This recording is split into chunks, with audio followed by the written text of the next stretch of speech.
Que é Pips, daqui João Pedro Gonçalves e bem-vindos a mais um Panóplia de Cenas.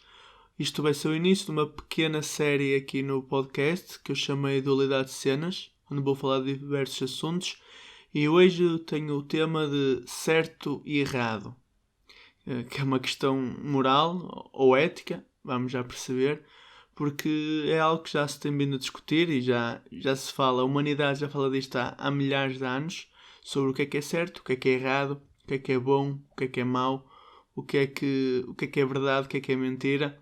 E pode haver, há diferentes ideias sobre isto, porque há quem diga que não varia, que o certo e o errado é algo que transcende sociedades, transcende gerações, ou seja, o que é certo e errado não muda. Enquanto nós sabemos que o certo e o errado e a verdade e a mentira é mais consensualmente aceito como algo mais universal, não é? Que a verdade e a mentira é mentira, mas o certo e o errado e o bom e o mau já é preciso ter, já depende da situação, não é? Como se costuma dizer, ler a sala, ler o ambiente, saber o que dizer e mesmo saber a situação já tem alguma subjetividade. Sabemos que isto do padrão moral e do certo e errado está maioritariamente ligado, não é? Na história da humanidade à religião e às figuras de autoridade, que era preciso saber o que era certo. Nós precisávamos sempre de sinais sobrenaturais ou de visões e profecias para basicamente agir, não é? Basta ler a Bíblia e o Corão e outros textos mais religiosos onde antigamente continham visões e profecias diziam: opá, nós nem queríamos fazer assim, mas tivemos uma visão, está escrito nos textos, Deus mandou-nos assim e pronto. Basicamente tirava a autoridade e o poder de decisão. E quando não tem o poder de decisão, não é? Quando a desculpa está na posse do outro, é mais fácil tomar ações. E por isso, isto era a visão mais antiga, não é? Mais tradicionalista, mais moralmente aceita e desde há uns anos, se calhar mais com o iluminismo, o renascentismo, não é? Uma visão mais humanista, onde o certo e o errado é mais como uma coexistência, não é? Qual é a melhor maneira de viver em sociedade, porque vivemos em sociedade e os desejos individuais têm que ser muitas vezes postos de parte para haver um bom ambiente social. E com isto, não é? Veio a empatia e saber que as nossas ações são causa e efeito, não é? Tudo que nós fazemos vai ter uma repercussão que é na nossa vida, na vida dos outros, na vida da sociedade. Até é por isso que temos as leis, não é? Nós não somos livres de fazer o que quisermos a 100% porque vamos ter uma lei que nos proíbe de fazer algumas coisas. Isso tem a ver, não é? De viver em humanidade, porque viver em sociedade, aliás. Porque se quiséssemos matar alguém, é certo? É errado? Isso é muito discutível, mas moralmente não é aceite. E é um dos pontos grandes da moralidade. É o que é moralmente aceite. Não é se é certo ou é errado, não é? Porque matar alguém, nós reconhecemos todos que é errado, que não se deve fazer. Mas é mais porque, se calhar, muita gente, não é? Aquelas pessoas com umas ideias assim mais macabras, não é? Não mata pessoas só porque sabe que vai ser preso. Porque vos garanto que se não houvesse estas leis que temos e esta quase impedimento moral e saber que a sociedade nos vai julgar, nós fazemos muitas mais coisas que se calhar são mais abomináveis, não é? E porque isto da moralidade, do certo e errado, é mais garantir que os direitos e os desejos das pessoas conseguem coexistir dentro de uma sociedade e tentar ser o mal menor. Porque isto, nós muitas vezes aprendemos com os erros, não é? O erro também é subjetivo, não é? Se calhar é mais coisas que não correram como nós esperávamos e depois sabemos o que fizemos e sabemos o que pode acontecer se repetirmos. E é constante, não é? Saber o que pode acontecer e saber o que podemos esperar, não é? Porque com isto, o que é moralmente aceito na sociedade é mais, bem, quase de um estudo que não é científico, não é? Sempre ouvimos aquelas coisas que passam de pais para filhos, de avós para netos, não é? Tem a ver com a razão das coisas, o porquê, a experiência, a empatia, o respeito pelo outro e a observação, não é? A observar que... E às vezes aprendemos muito, mas mesmo muito, a observar só os outros, né? Saber, olha, aquele fez aquilo, por isso se eu fizer provavelmente vai acontecer igual. Isso dá-nos uma conduta de saber, ok, eu queria experimentar algo, mas soube que fulano tal fez e correu mal. Ou seja, já é errado fazer aquilo porque deu errado para ele, por isso provavelmente vai dar errado para mim.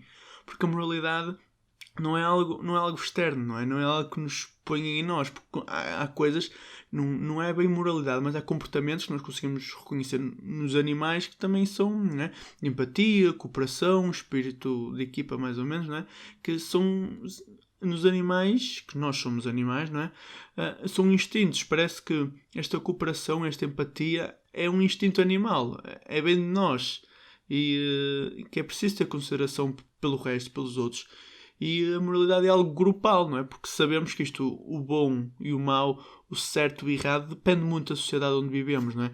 Onde aqui na Europa, não é? Em Portugal, as mulheres têm muita mais liberdade que na Arábia Saudita e na Jordânia e nos países de origem islâmica, não é? Onde, por exemplo, eu tenho um amigo que é da Jordânia, ele teve-me a contar coisas lá e assim que, por exemplo, lá as mulheres podem ter carta de condução, não é? Mas que não costumam tirar porque são vistas de lado ou são... Não é visto bem, ou seja, parece que estão livres de fazer o que querem, mas moralmente é reprovável. E temos muito disso, coisas que são permitidas, mas são moralmente reprováveis. E temos também, não é? A parte na sexualidade, a conduta sexual, o que é aceito e o que não é, que ao longo da história da humanidade foi alterando, não é? Então nós sabemos que os romanos tinham orgias imensas, não é?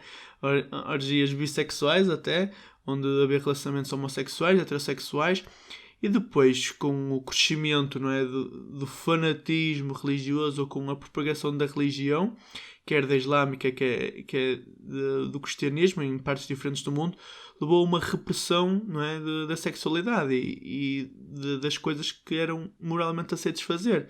E nós temos agora no século XX, no século XXI, uma muita maior liberdade sexual de experimentar coisas, de experimentar pessoas, digamos assim, de experimentar objetos, de não haver quase barreiras dentro de certas sociedades, da sociedade europeia, da sociedade americana, do que é permitido fazer. Isto também se vê, não é, com a emancipação da mulher, que há 100 anos atrás ainda não eram livres. Nem minimamente. Agora ainda falta muito para atingir esse patamar. Igual, se calhar em termos de liberdade já está muito melhor. Depois falta a liberdade moral e a liberdade de sociedade, não é? Porque temos aquelas coisas que as meninas não podem fazer isto porque parece mal. Ou seja, elas são livres de fazer o que querem, mas moralmente são condenadas. Ou seja, ainda não há liberdade total. E também é uma coisa que ao longo da história, não é? Mais uma vez ligada à religião, onde as mulheres sofreram muita repressão. Isto, a moralidade é algo grupal, enquanto a ética, por exemplo, já é algo que depende mais do indivíduo e como ele percepciona as ações, não é? Quando uma ação é refletida e pensada, não é? Quando há um pensamento mais ou menos lógico por trás, já se fala mais de ética, que, por exemplo, comportamentos éticos, que respeitar as leis que sejam justas. Isto não é de ser justo e não ser, já depende mais do entendimento de cada um.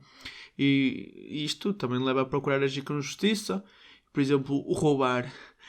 Todos reconhecemos que é errado, não é? Que não se apropriar não se apropriar das coisas que são dos outros. Isto é moralmente errado, mas sabemos que os animais, na natureza, roubam, entre aspas, uns aos outros e tiram coisas uns aos outros, mas isto, o nosso código ético e moral não deixa fazer isto.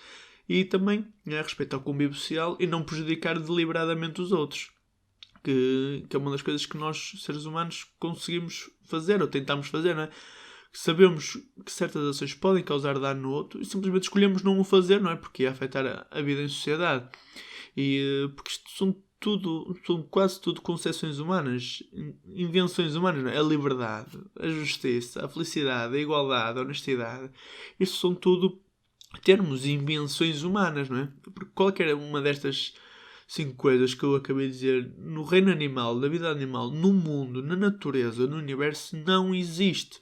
São coisas que nasceram, termos, ideias e concepções que nasceram de todo o processo de evolução humano, quer a ponto de vista biológico, não é? Quer a ponto de vista da sociedade, porque todos nós sabemos que o conceito de liberdade de hoje em dia é muito diferente de há 2000 anos atrás e de há 1000 anos atrás, mesmo de há 100 anos atrás, não é? Porque a segregação racial nos Estados Unidos é nem muito recente, dos anos 60, anos 70. E isto da justiça também, não é? O que é justo e o que não é. Sempre tivemos leis, enquanto vivemos sociedade, desde que se formou as primeiras sociedades, sempre houve uma certa conduta de justiça, não é? Sobre leis, e são totalmente diferentes, não é? Enquanto, por exemplo, no tempo dos vikings e assim, tinha-se o direito de, se alguém matasse alguém da família, podia-se matar outra vez. Não era matar outra vez, mas podiam tipo, resolver esta disputa tipo, pessoa a pessoa, e a pessoa se matasse, essa pessoa depois não era julgada novamente, não é? Tinha coisa que é impensável hoje em dia, não é? E mesmo os divórcios, não é? Que durante séculos não se puderam fazer ou eram muito, muito difíceis, era preciso provas de adultério, mas que já há 100 anos, há 1000 anos atrás, no tempo dos vikings, já era possível o divórcio, recasar, não é? Mesmo estas coisas das relações de monogamia e poligamia, que também em certas religiões, em certas culturas era permitido e grande parte do mundo e durante muito tempo não é permitido. Isto também vem de um processo evolutivo. Isto também nos leva depois ao bom e o mau, não é? O que é bom, o que é mau? E normalmente quando usamos estes termos, não é? O bom e o mau, costumamos mais associar a pessoas, não é? Do que propriamente a ações, não é? Ações, dizemos, esta ação é certa ou é errada. E depois o que ela produz, não é? Produz algo bom para outra pessoa, algo bom para mim, algo mau para outro, algo mau para mim. É mais de uma sensação, o bom e o mau. E isto também tem a ver com, por exemplo, as pessoas boas e más. Existem mesmo? Todos nós queremos acreditar que sim, todos nós no fundo queremos acreditar que somos boas pessoas, não é? Não é com aquele bocadinho de narcisismo, não é? Que somos boas pessoas com toda a humildade do mundo, mas será que o ser bom e ser mau que não é que os próprios termos são ambíguos e subjetivos, é algo nato, é algo que nasce com a pessoa, é algo biológico ou cerebral, ou é aprendido? Porque eu tenho visto, acabei de ver, não é, uma série na Netflix que é Mindhunter, que fala quase do início dos estudos dos psicopatas, dos serial killers dos Estados Unidos, uma série muito boa, até recomendo, e leva-nos a questionar, não é? Que eles entrevistam muitos famosos, não é? Como o Manson e o Camper e assim, que se nós ouvir as histórias de infância deles, e é coisas que nós até vemos agora, não é? Com estas séries de mente criminosas, o CSI e assim, que nós ouvimos eles a falar da sua própria experiência em criança, nós ouvimos e estamos a fogo. Todos os indícios de que este gajo um dia ia matar alguém, não é? Ou seja, normalmente é abandono infantil, maus-tratos em crianças, abusados em crianças, é quase como um conjunto de coisas, um conjunto de indícios que vai levar a pessoa a ser má. E até que ponto, não é? Que é algo que é muito discutido, até que ponto estes criminosos são realmente criminosos, ou se é culpa deles, não é? Eles são um produto do meio onde nasceram, onde cresceram. E quem é livre de dizer que se calhar se passasse pelas mesmas condições dessas pessoas, não é? Claramente se calhar não matava 20 pessoas, como muitos deles, não é? Mas se calhar não era totalmente igual como é agora. E somos muito produto do nosso ambiente, com quem crescemos, com quem convivemos, não é? Já vinha ditado, não é? Diz-me com quem andas, eu dir-te quem és. Isto tem muito a ver com o nosso crescimento, quer quando é criança, muitas vezes acontece traumas de infância que nem as próprias pessoas percebem o porquê de serem assim, não é? Isto depois leva a psicopatia e distúrbios, não é? Que muitos criminosos destes, é? Cometem crimes horrendos, ou que a generalidade da população aceita que são crimes horrendos e macabros, são internados em hospitais psiquiátricos, ou seja, eles estão doentes. E até que ponto, não é? Uma pessoa doente é mesmo culpada, não é? Isto tem tudo a ver também, isto passa tudo por uma mudança histórica, não é? Porque se nós vemos alguém a matar 5 ou 6 pessoas hoje em dia, é totalmente maluco, é tolinho, e temos aqueles casos, felizmente em Portugal, são um bocado raros, não é? Ou acontecem só 1 ou 2 por ano. Por exemplo, o caso da Valentina, da Rosa Grilo, da Diana Fialho, ou seja, tudo casos que quando acontecem aqui em Portugal para as notícias e é tudo manchetes e assim. E, por exemplo, ficamos todos horrorizados quando um pai mata um filho mata um pai, ou há desavenças familiares, que normalmente é o que nos choca mais, não é? Desavenças familiares que resultam em morte. Mas quem tem um conhecimento maior de história vê que nós até estamos bem. Digamos assim, diga-se de passagem, nós até estamos bem, porque quando era aquelas partilhas de terras e as heranças e os reinados e as alianças, filhos matarem pais, irmãos, tios, e isso era para o nosso cada dia. Acontecia a torto e a direito. E naquele tempo era aquela coisa que, ok, acontece. Provavelmente aconteceu-me a mim, provavelmente mataram uma família, eu provavelmente vou matar a família de alguém. E não havia este escrutínio moral tão assente. Ou seja, isto que é aceite, o que é bom e o que é mau, ou o que nos horroriza ou não, porque não é, estamos numa geração, estamos num ambiente muito protegido, não é? Pelo menos aqui na Europa, já não, felizmente não sabemos o que é guerra há muitos anos, não é? Tirando aqueles casos mais pontuais, como o Kosovo, e na Arménia, o Azerbaijão mais recentemente, e mesmo mais Portugal, não é? Quando fomos para o ultramar e assim. Ou seja, a minha geração, a geração dos meus pais e a geração que vem a seguir já não sabe o que é guerra. E normalmente isto leva a que as pessoas, e bem, não é? Porque felizmente não temos que presenciar estes horrores, mas leva a que as pessoas, por exemplo, quando acontece um crime mais macabro, mais horrendo, fique genuinamente, não é, horrorizada. Isso tem a ver porque não convivemos com a morte. Nós hoje em dia, as pessoas normalmente ou morrem de doença ou de idade. Não, são causas naturais. E por acaso, ao pesquisar um bocadinho sobre isto, sobre certo e errado, mais teorias e assim, não é? Que vi que, por acaso, nós, ser humano, tentamos combater muito, ou somos pró, digamos assim, a fazer coisas antinaturais. Que vi uma série de temas que depois até gostaria de trazer aqui, não é? Que em relação às espécies mais perto de nós, como os chimpanzés e os babuínos, não é? E os gorilas, que nós devemos ser mais semelhantes a eles em algumas coisas, mas não somos. Ou seja, nós combatemos isto, somos mais antinaturais do que queremos ser. E depois, não é, temos esta conduta moral de achar de um complexo de superioridade. Por exemplo, diz-se muito, né, quem contou os homossexuais, é assim, que é antinatura, que não é natural. Enquanto nós, seres humanos, tentamos fazer tantas coisas antinaturais. Por exemplo, nós voamos, temos aviões, nós vamos ao fundo do mar, nós temos carros, nós temos internet. Estão tudo coisas, todas invenções humanas, não é? Que são antinatura, são coisas que totalmente impensável na natureza. E depois ainda temos a lata, digamos assim, de achar certas coisas antinaturais, quando não é, é um processo, porque a homossexualidade já foi vista como uma doença e já não é. Ou seja, durante anos, séculos, milénios, gostar de uma pessoa do mesmo sexo, do mesmo género, não é? Naqueles tempos, sexo e género, hoje em dia esta noção, não é, como já ouviram, já é totalmente diferente, não é? Mas gostar de alguém do mesmo sexo, do mesmo género, era doença, porque não percebiam como é que era possível isso na natureza. E temos evoluindo. E eu acredito mesmo, não é? Por exemplo, se repararem, serem um estudo um bocadinho antropológico, não é? Da evolução da sociedade, e reparam que nós, quase a nível de sociedade e moral, evoluímos mais nestes últimos 100, 150 anos do que nos últimos 1000 ou 2000. Isto é um processo mesmo de aprendizagem, e mesmo nós, não é? Na nossa vida, o que eu acho que é certo ou errado agora, ou que não é tão errado ou não é tão certo, que é mais às vezes isso, não é? Quando somos pequenos ou quando somos mais novos, digamos que uma coisa que é certa, que há certezas que não variam, que há o certo e o errado mesmo sem ser subjetivo, mas depois vamos ver que depois apresentamos mais uma passividade, uma permissividade maior, não é? E começamos a ver as coisas como elas são, ou começamos a ter as nossas próprias lentes, não é?